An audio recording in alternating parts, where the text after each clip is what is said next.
A los brujos les interesa vivamente su pasado, dijo, pero no me refiero a su pasado como personas.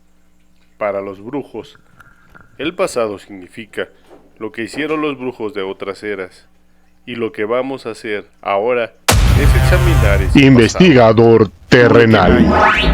Terrenales, les saluda de nuevo su amigo, su cuate, su brother, el investigador terrenal. Las manifestaciones del espíritu. El primer centro abstracto. Siempre que era pertinente, don Juan solía contarme breves historias acerca de los brujos de su linaje, en especial acerca de su maestro, el Nahuán Julián. No eran propiamente historias, sino relatos de comportamiento y aspectos de la personalidad de esos brujos. El fin de estos relatos era esclarecer tópicos específicos del aprendizaje. Ya había escuchado las mismas historias de labios de otros 15 brujos, miembros del grupo de don Juan, pero no había suficiente en estos relatos como para darme la idea clara de sus personajes. Como no tenía forma alguna de persuadir a don Juan para que me facilitara más detalles sobre aquellos brujos, quedé resignado a la idea de nunca llegar a saber más acerca de ellos. Una tarde en las montañas del sur de México, después de haberme explicado intrincados detalles de la maestría del estar consciente de ser, don Juan dijo algo que me desconcertó por completo. Creo que ya es hora de que comencemos a hablar de los brujos de nuestro pasado, dijo don Juan. Don Juan explicó que yo necesitaba llegar a conclusiones claves basándome en un examen sistemático del pasado, conclusiones acerca del mundo cotidiano así como el mundo de los brujos. A los brujos les interesa vivamente su pasado, dijo, pero no me refiero a su pasado como personas. Para los brujos, el pasado significa lo que hicieron los brujos de otras eras. Y lo que vamos a hacer ahora es examinar ese pasado. El hombre común y corriente también examina su pasado, pero es siempre su pasado personal lo que examina y siempre por razones personales. Los brujos, en cambio, hacen lo contrario, consultan su pasado a fin de obtener un punto de referencia. ¿Pero no es eso lo que hace todo el mundo? ¿Hundirnos en el pasado a fin de obtener un punto de referencia?, pregunté. No, respondió enfáticamente. El hombre común y corriente se hunde en el pasado, ya sea su propio común pasado o el pasado de su época, para justificar sus acciones del momento o sus acciones del futuro, para hallar un modelo de conducta. Solo los brujos buscan auténticamente un punto de referencia en su pasado. Don Juan, quizá todo esto sería más claro si usted me dijera lo que es un punto de referencia para un brujo, le dije. Para los brujos obtener un punto de referencia significa examinar el intento, contestó don Juan, lo cual es exactamente el propósito de este último tema de instrucción. Y nada les puede proporcionar a los brujos una mejor noción del intento que el examen de las historias de los otros brujos que batallaron por entender esa fuerza. Hay 21 centros abstractos de brujería, prosiguió, y basadas en esos centros abstractos hay cantidades de historias de brujería, historias de nahuales de nuestro linaje, luchando por entender el espíritu. Es hora de que hable de los centros abstractos y te cuente las historias de brujería. Esperé con gran excitación a que don Juan empezara a contarme las historias, pero cambió de conversación y pasó a explicarme nuevamente otros intrincados detalles de la conciencia de ser. No me haga usted eso, don Juan, protesté. ¿Qué hubo con las historias de la brujería? No, ¿me las va a contar? Claro que sí, respondió, pero no son historias que se puedan contar como si fueran cuentos. Tienes que repasarlas y luego pensarlas y volverlas a pensar, revivirlas, por así decirlo. Se produjo un largo silencio. Decidí ser más cauteloso. Pensé que si insistía en pedirle que me contara las historias, me iba a entrenar en algo de lo que después me arrepentiría, pero como siempre mi curiosidad fue mayor que mi sentido común. Bien, entremos en el asunto, le dije secamente. Don Juan, que obviamente había captado la contradicción de mi miedo y mi curiosidad, sonrió con malicia. Se puso de pie y me hizo señas de que lo siguiera. Habíamos estado sentados sobre unas rocas secas en el fondo de un barranco. Promediaba la tarde. El cielo estaba oscuro y nublado. Nubes bajas, casi negras, se cernían sobre las cimas del este. Hacia el sur, las altas nubes hacían que el cielo permaneciera despejado en comparación. Algo más temprano, había llovido densamente, pero luego la lluvia parecía haberse retirado y estar escondida, dejando atrás tan solo una amenaza. Yo debía haberme sentido congelado hasta los huesos, puesto que hacía mucho frío, pero sentía calor, empuñado en una piedra que don Juan me había dado. Noté que la sensación de calor en un clima casi helado no me era del todo desconocida, y sin embargo cada vez que ocurría quedaba yo aturdido. Siempre que estaba ya a punto de congelarme, don Juan me daba una rama o una piedra para que la sostuviera y me ponía un puñado de hojas bajo la camisa, en la punta de mi esternón, lo cual era suficiente para elevar la temperatura de mi cuerpo. Varias veces yo había intentado inútilmente de recrear por mi cuenta el efecto de sus maniobras. Don Juan me aclaró un día que no eran las maniobras, sino su silencio interno lo que me mantenía abrigado, y que las ramas, las piedras, las hojas eran simples artificios para atrapar mi atención y mantenerla enfocada. Avanzando con rapidez, trepamos por la empinada ladera al oeste de una montaña, hasta alcanzar una cornisa rocosa. En la cumbre misma nos encontrábamos en las elevaciones menores de una alta cordillera de montañas. Desde la cornisa rocosa yo observaba que la niebla había comenzado a cubrir el extremo sur del fondo del valle que teníamos a nuestros pies. Nubes bajas y tenues parecían lanzarse contra nosotros, deslizándose desde los altos picos verdes negruzcos del oeste. Después de la lluvia, bajo el cielo grisáceo y nublado, el valle y las montañas del sur y del este parecían estar cubiertas con un manto verde y negro de silencio. Este es el lugar ideal para echarnos una plática, dijo don Juan, sentándose en el suelo rocoso de una especie de cueva oculta. El espacio de la cueva era perfecto para sentarnos uno al lado del otro. Casi tocábamos el techo con nuestras cabezas. La curva de nuestras espaldas encajaba cómodamente en la superficie de la pared rocosa, como si hubiera sido esculpida para dar sitio a dos personas de nuestro tamaño. Luego me di cuenta de otra característica extraña de aquella cueva. Al pararme sobre la cornisa, podía observar todo el valle y las cordilleras montañosas al este y al sur, pero si me sentaba quedaba completamente oculto por las rocas, y sin embargo la cornisa que creaba esta ilusión era plana y parecía estar al mismo nivel que el suelo de la cueva. Estaba a punto de mencionar este extraño efecto a don Juan, cuando él se me adelantó. Esta cueva está hecha por el hombre, dijo.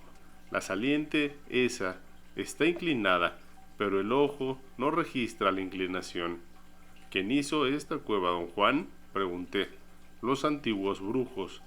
Quizás tienen miles de años, y una de sus peculiaridades es que ahuyenta a los animales, a los insectos y hasta a las personas. Los antiguos brujos parecen haberle infundido un hálito negro y amenazante que hace que cualquier ser viviente se sienta incómodo. Lo extraño era que yo sentía en esa cueva algo diametralmente opuesto. Sin razón alguna, me sentí absolutamente contento y satisfecho. Una sensación de bienestar físico me provocaba un hormigueo en el cuerpo. Era una sensación en el estómago de lo más agradable, como si le estuviera haciendo cosquillas a mis nervios. Yo no me siento mal aquí, comenté. Yo tampoco, dijo don Juan, lo cual significa que tú y yo somos muy parecidos en temperamento a aquellos horrorosos brujos del pasado, algo que me preocupa de sobremanera. Tuve miedo de continuar con el tema, así que esperé a que él hablara. La primera historia de brujería que voy a contarte se llama Las manifestaciones del espíritu, dijo don Juan. El nombre es poco confuso. Las manifestaciones del espíritu es realmente el primer centro abstracto alrededor del cual se construye la primera historia de brujería. Ese primer centro abstracto tiene en sí una historia particular. Continuó don Juan. La historia dice que hubo una vez un hombre común y corriente, sin ningún atributo especial. Era como todos los demás, un conducto del espíritu, y por esta virtud, como todos los demás, formaba parte del espíritu, parte de lo abstracto. Pero él no lo sabía. El mundo lo tenía tan ocupado que carecía del tiempo y de la inclinación para examinar el asunto. El espíritu trató inútilmente de ponerle al descubierto el vínculo de conexión entre ambos. Por medio de una voz interior, el espíritu le reveló sus secretos, pero el hombre fue incapaz de comprender las revelaciones. Oía la voz interior naturalmente, pero creía que era algo de él. Estaba convencido de que lo que él sentía eran sus propios sentimientos y lo que pensaba eran sus propios pensamientos. Con el fin de sacarlo de su modorra, el espíritu le dio 3 señales, 3 manifestaciones sucesivas. 3 veces el espíritu, de la manera más obvia, se cruzó físicamente en el camino del hombre. Pero el hombre parecía inconmovible ante cualquier cosa que no fuera de su interés personal. Don Juan se interrumpió y me miró como hacía siempre que esperaba mis preguntas y comentarios. Yo no tenía nada que decir. No comprendía qué estaba tratando de expresar. Ese es el primer centro abstracto, prosiguió. Lo único que puedo añadir es que, debido a que el hombre se negó en absoluto a comprender, el espíritu se vio en la necesidad de usar el ardit, y la tarea se transformó en la esencia del camino de los brujos. Pero eso es otra historia.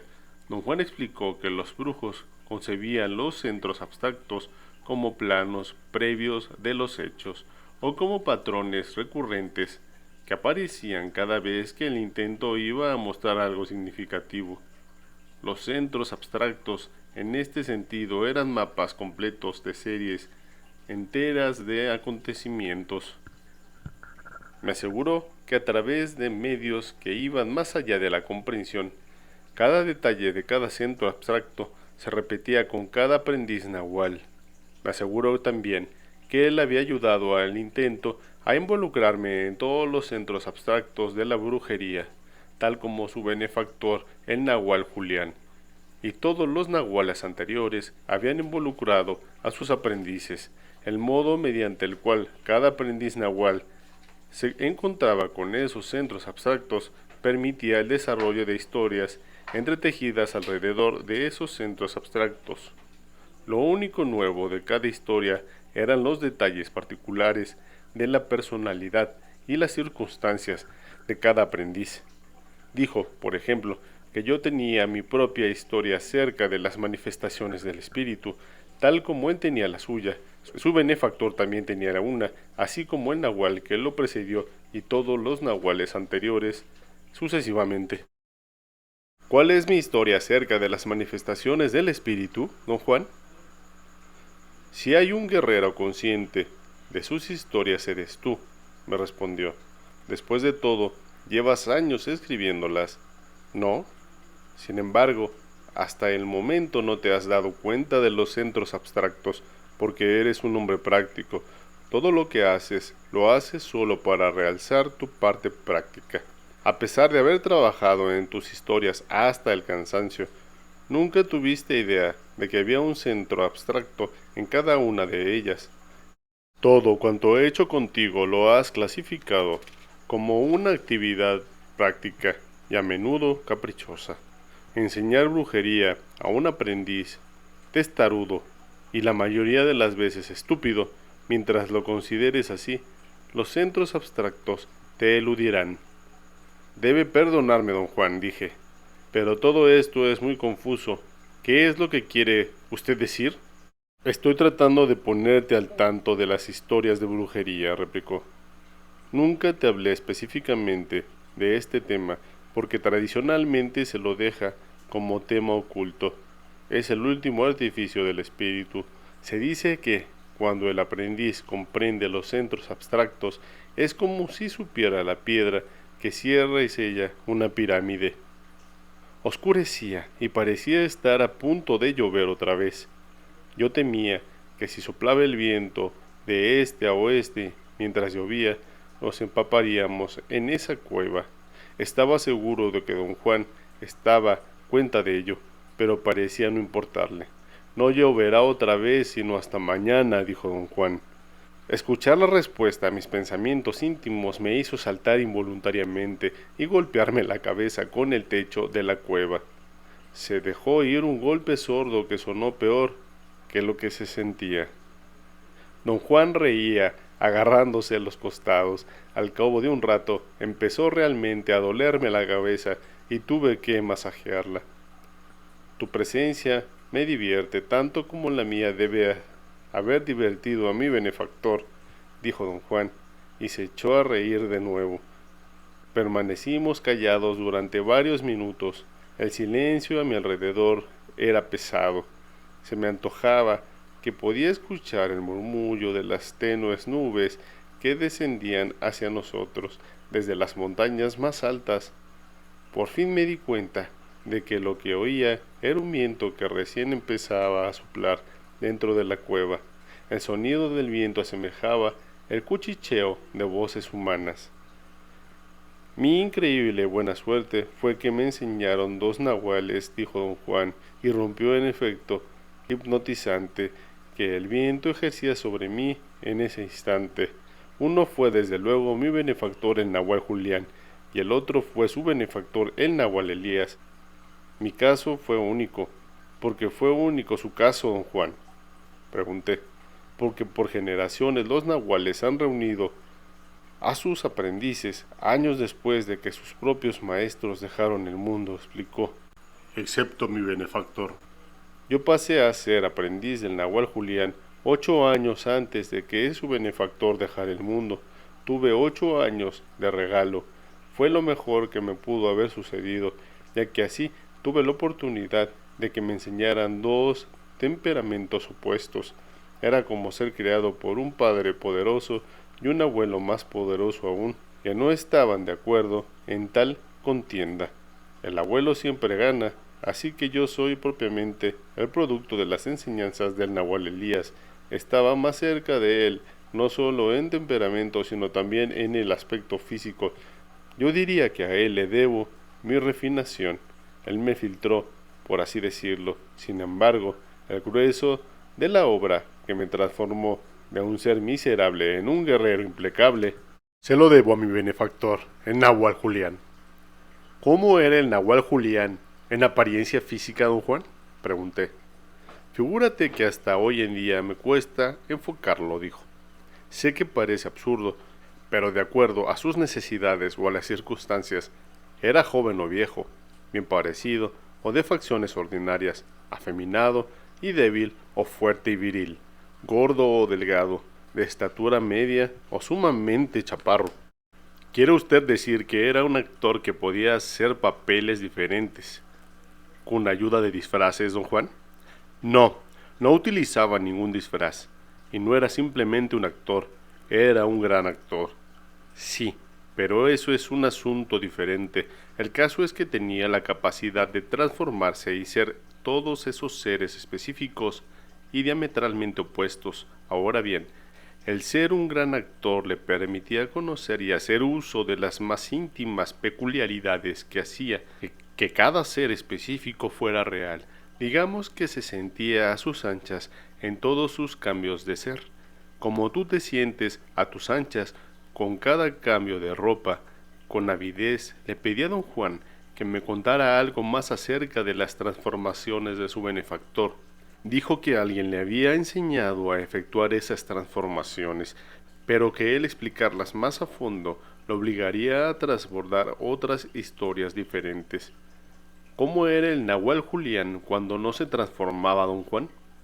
Digamos que antes de hacerse Nahual era muy delgado y musculoso. Su cabello era negro, espeso y ondulado.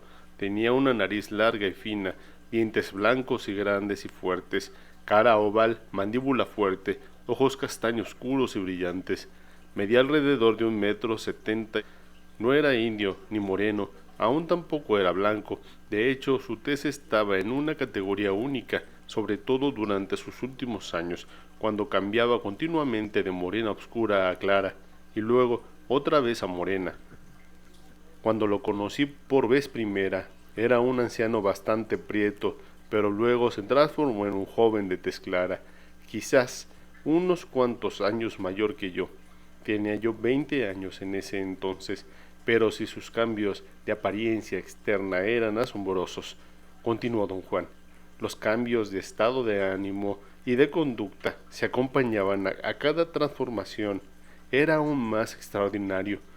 Por ejemplo, cuando era joven y gordo, era alegre y sensual. Cuando era flaco y viejo, era mezquino y vegetativo. Cuando era un viejo gordo, era el imbécil más grande que uno puede imaginar. ¿Y era él alguna vez el mismo?, pregunté. No, del modo como tú y yo somos los mismos, respondió don Juan. Como a mí no me interesan las transformaciones, yo siempre soy yo mismo. Pero él no era como yo en absoluto. Don Juan me miró como evaluando mi fuerza interior, sonrió, meneó la cabeza de un lado a otro y rompió a reír. ¿De qué se ríe don Juan?, pregunté. Del hecho de que tú seas tan vergonzoso y sin gracia como para apreciar la naturaleza de las transformaciones de mi benefactor y su alcance total, dijo don Juan. Solo espero que cuando algún día te hable de ello, no te mueras del susto o caigas en una obsesión mórbida. Por algún motivo desconocido, me sentí súbitamente incómodo y tuve que cambiar de conversación. ¿Por qué se les llama benefactores a los nahuales y no simplemente maestros?, le pregunté a don Juan. Llamar benefactor a un nahual es un gesto de cortesía de sus aprendices, dijo don Juan. Un nahual crea un tremendo sentimiento de gratitud en sus discípulos. Después de todo, el nahual los modela y los guía a través de cosas inimaginables. Comenté que en mi opinión, enseñar era la obra más grande y más altruista que cualquier persona pudiera hacer por otra. Para ti enseñar significa hablar de moldes, dijo. Para un brujo enseñar es lo que el nahual hace por sus aprendices. El nahual canaliza para ellos la fuerza más poderosa en el universo, el intento, la fuerza que cambia, ordena y reordena las cosas o las mantiene como están. El nahual formula y luego guía las consecuencias que esa fuerza pueda acarrear a sus discípulos. Si el nahual no moldea el intento, no habrá ni relevancia ni maravilla en sus aprendices, y en lugar de embarcarse en un viaje mágico de descubrimiento, sus aprendices solo se limitarán a aprender un oficio. Aprenderán a ser curanderos, brujos, adivinadores, charlatanes o lo que fuera. ¿Me puede usted explicar qué es el intento, don Juan?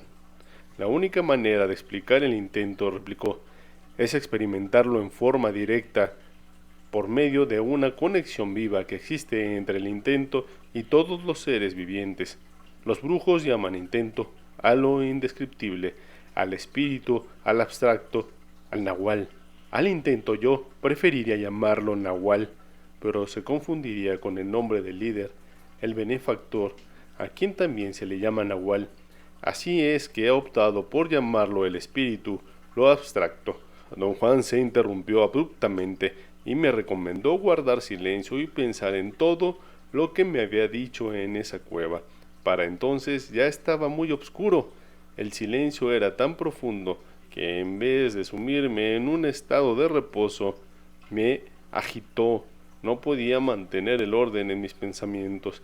Traté de concentrarme en la historia que contó, pero en lugar de hacerlo, pensé en cosas que no venían al caso hasta que por fin me quedé dormido. Y esto ha sido todo por hoy, mi estimado investigador terrenal. Espero que estas enseñanzas del maestro Juan Matus, reproducidas por el investigador y escritor Carlos Castañeda, te hayan agradado. Y se despide de ustedes su amigo, su cuate, su brother, el investigador terrenal. Hasta pronto.